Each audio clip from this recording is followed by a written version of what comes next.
Pak Ari, silakan aja nih Pak. Nitip Pak, untuk satu lagi. Jadi kalau saya pernah terang, lebih di angka 60% beranggapan bahwa Kuningan sudah normal Pak. Sudah normal. Jadi kalau misalnya ini dipertahankan dan mereka beranggapan seperti ini, menurut saya ini cukup bahaya. Kenapa? Karena kita akan longgar jadinya. Kita belajar ya dari 4 negara, 8 kota. Padahal itu angka pertumbuhannya itu sudah sangat turun sekali, kondisi itu sudah bagus, ternyata terjadi lonjakan lagi. Jadi khawatirnya kita juga kalau misalnya kesan itu dibiarkan, ini juga ada kan presiden buruk Pak, yang mungkin harus jadi strategi. Kesehatan kita akan tetap melakukan bawaan dan sebagainya. Salah satunya hanya kita hari ini menugaskan beberapa petugas di pasar yang tidak pakai masker, sepakat toh ya. Di pertokoan yang menurut keramaian, kalau pasar mungkin pembatasannya di samping yang paling utamanya masker. Nanti mungkin besok kita ke Kapolres, misalnya di Cijoho itu masuk ke ini pulang lagi, itu kan wajar ya, etis lah, sanksinya dipulangkan lagi. Syukur kalau maskernya kita sediakan. Masyarakat dan kerjaan kita dalam hal pandemi. Yang satu itu kita harus tetap memperhatikan kesehatan yang kita banggakan. Sisi kedua adalah masyarakat harus produktif, harus berproduktif, harus beraktivitas. Menjelang berakhirnya PSBB ini, kami di DPRD sudah cukup banyak ini aspirasi terhadap kepentingan masyarakat. Dan melihat dua sisi mata uang ini, jawabannya yaitu normal baru atau adaptasi kebiasaan. Tinggal nanti kita formulasikan bagaimana sisi kesehatan yang harus kita perhatikan, di sisi lain bagaimana masyarakat bisa produktif. Mengingatkan terkait dengan persiapan kita berakhirnya SPP 2 kaitan dengan pariwisata saja. Jadi saya sampaikan ke Bupati kepada Tim Kapolres. Kaitan pertama, saya berharap sih ada benchmark dulu terhadap daerah yang telah melakukan pembukaan pariwisata secara gradual, secara bertahap. Adakan sosialisasi masif terhadap stakeholdernya, uji coba, lakukan simulasi-simulasi. Karena demikian, saya teringat kemarin statement Pak Jokowi bahwa ini juga sektor yang paling berisiko sebetulnya. Tadi kata Pak Ketua Dewan, satu sisi kita memang membutuhkan mendongkrak perekonomian, tapi sisi lain keselamatan dan kesehatan masyarakat dinomor-satukan. Ini memang harus diperlukan kehati-hatian. Sekali lagi, sistem pengawasan pengendalian harus betul-betul dilakukan secara cermat. Yang kedua, tadi saya sampaikan juga, ini berkaitan dengan koordinasi bahwa Kabupaten Kuningan hampir sebagian besar pariwisata itu berada di daerah milik TNGC. Nah, ini mereka juga kemarin mohon izin Pak Bupati, Pak Presiden kita, Pak TNGC-nya, mereka juga masih menunggu surat edaran dari Dirjen Konservasi Sumber Daya Alam, karena tanpa itu juga kita tidak bisa melakukan sepihak membuka ketika surat edaran itu belum keluar. Itu saja barangkali. Yang keduanya terkait dengan sektor pendidikan, bahwa kemarin kita juga diskusi dengan stakeholder pendidikan, semua masih menunggu. Betul, tahun ajaran baru dimulai pada bulan Juli, tapi tahun ajaran baru dengan sistem pembelajaran sesuatu yang berbeda. Bisa tahun ajaran baru dimulai Juli, tapi mungkin sistem daring dilakukan Pak Dokter. Kita sampai hari ini masih menunggu keputusan dari Kemendikbud, tapi betul ada kecenderungan Pak Bupati yang mau izinnya.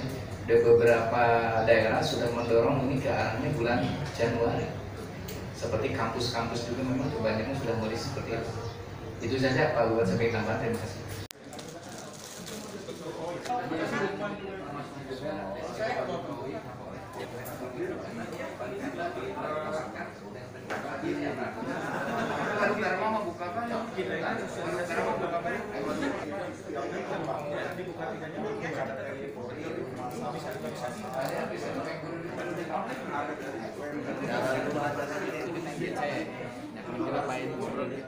Koordinasi mana Pak? Mengalami ini kita rapat koordinasi seluruh satuan gugus tugas terkait dengan mengantisipasi berbagai macam kemungkinan hari ini ke depan sambil menunggu kebijakan dari Pak Gubernur dalam hal ini Provinsi Jawa Barat, di mana hari ini berakhirnya pemberlakuan PSBB tahap ketiga. Apakah PSBB ini akan lanjut atau tidak sambil menunggu nanti keputusannya. Nanti siang juga kita mau melaksanakan VidCon dengan Pak Gubernur. Sengaja saya ambil inisiatif seperti ini, takutnya Pak Gubernur tidak melaksanakan VidCon. Tapi ternyata Pak Gubernur VidCon, tapi kita sudah dalam rapat hari ini barusan kita bisa menyimpulkan berbagai macam antisipasi. Apabila PSBB ini berlanjut harus bagaimana, apabila PSBB dihentikan menuju new normal ini kebijakannya harus seperti apa. Ini pun kita mengakomodir aspirasi keinginan bagi para pelaku usaha hotel, restoran, pariwisata, termasuk kita antisipasi bagaimana kegiatan-kegiatan di masyarakat yang lainnya, kegiatan keagamaan juga barusan kita bahas. Yang intinya apapun kejadiannya yang pasti harus tetap melaksanakan protokol kesehatan. Caranya semua harus bertanggung jawab. Apabila melaksanakan sebuah kegiatan harus disesuaikan dengan situasi kondisi setempat. Misalnya termasuk ada kegiatan keagamaan, baik masjid maupun majelis-majelis taklim, mangga.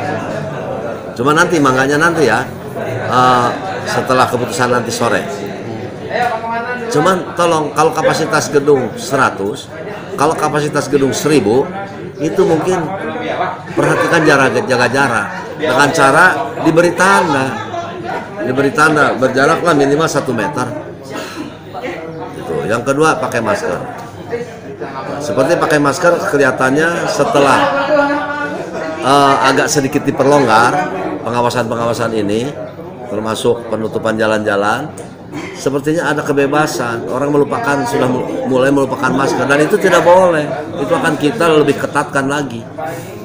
Misalnya satu saat mungkin kalau nanti yang tidak pakai masker ya tidak boleh melewati atau tidak boleh masuk ke area pasar, ke majelis-majelis taklim, jelas misalnya nanti ke pesantren, ke lembaga-lembaga pendidikan, sekolah dan lain sebagainya. Pasti itu akan seperti itu. Itulah salah satu new normal itu kita tetap harus masih tetap melaksanakan apa yang hari ini kita rasakan bernilai baik. Seperti antara kalau menurut saya berniat sekali mungkin pakai masker ini akan menjadi kebiasaan. Karena kalau hari ini kita berbicara corona, besok harus berbicara masalah polusi yang lain. Gitulah diantaranya.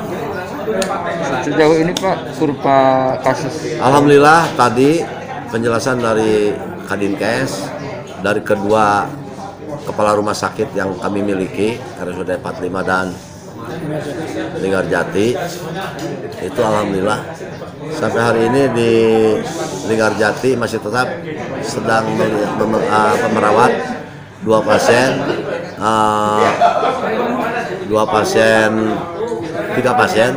yang 2 dengan kasus yang lain ya, tapi kita tetap berkewajiban merawat karena memang ada kaitannya dengan gejala-gejala corona. Namun setelah di swab, yang satu di swab itu negatif, tapi belum ini karena ada gejala lain. Jadi punten kepada Bapak Ibu sekalian, saya sampaikan, yang kita urus ini khususnya corona, tapi ada kita harus menyelesaikan, menyembuhkan penyakit-penyakit, kalau istilah kedokteran komorbid, penyakit-penyakit yang mereka bawa atau yang sudah terjangkit di dalam tubuhnya. Jadi bukan karena memang corona ini belum ada obatnya. Ya kata siapa? Ini juga salah satu bentuk pengobatan. Itu di rumah sakit 45 tinggal 2, ya, berarti tinggal 5, dan tidak lagi ada kasus baru.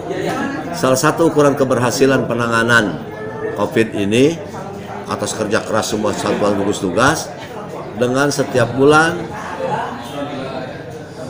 kenaikan, syukur penurunan. Kalau toh ada kenaikan tidak lebih dari 1%, itu berarti sebuah keberhasilan. Jadi total PDP ada 5 Pak. Hari ini yang masih dalam perawatan 5. Kasih Pak. Sekarang itu tetap finalnya itu nunggu nanti sekarang rapat koordinasi dengan gubernur. Tapi yang jelas harapan kita karena Kabupaten Kuningan ini sudah